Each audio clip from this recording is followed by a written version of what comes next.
President Ruto yasya kana mouo chikindu chailite kwithwa kinena niwa kana mouo ni wa lasima kwa nthi ya Kenya ainene ya kuya Amagoro Teso South ni kaunti ya Busia. Ruto waikirisi ya Kenya kana kukethwa na usakwani wa mouo 2027 weta serikali ni wikondo vatonyeka kwikithia nthi na thingithika aiweta ni mekumina na mboli na ila muno sivithire setwani ya maandamano. Karo Munyoki ni mwandiki witu na ina movoaso. Kavindani ka tuelekele usakwanini munene mwaka tuende tena siko sya uvungulu wa mouo siende na ukosewa kumana na makundi mambulili. Yu President William Ruto ni waikithisi ya Kenya kana usakwani usu ukethiwa wa mouo.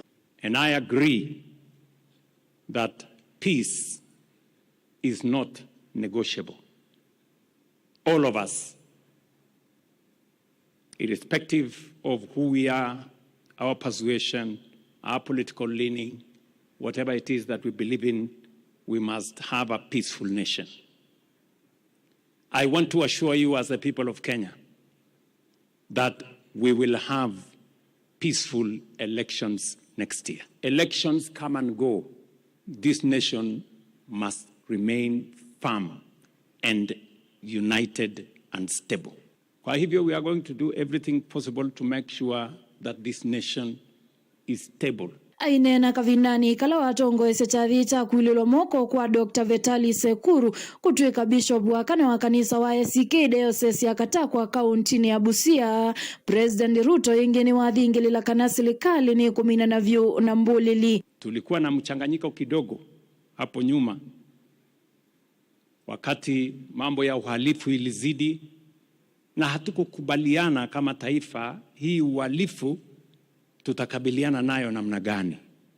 Sababu mara tulikuwa tunawaita hawa ambao wanaleta fujo, wanachoma mali ya watu, wanaharibu biashara ya watu.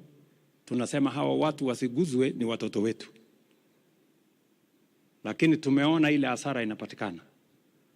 Sababu wamegraduate sasa kutoka maandamano, wamekuja wakakuwa goons. Wanaleta fujo kila mahali.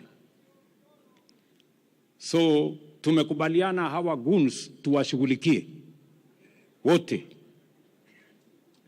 Hakuna mtu ataruhusiwa kuendesha uhalifu na kuharibu amani katika taifa letu la Kenya. Kavindani ka Ruto ni wenda tongo yonthe maneo mwanya wa kuielesya kule kuyene nthi indi amenda tongo ya mekithie muo Kavindani kala matwaisye mbumbano sya kiuteti. Kila kiongozi apatiwe nafasi ya kujieleza.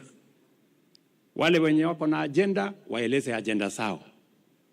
Wale wako na mpango waeleze mipango yao. Wale wako na sera waeleze sera zao. Hata wale hawana mpango, hawana sera, hawana agenda pia wapate nafasi ya kuzungumza.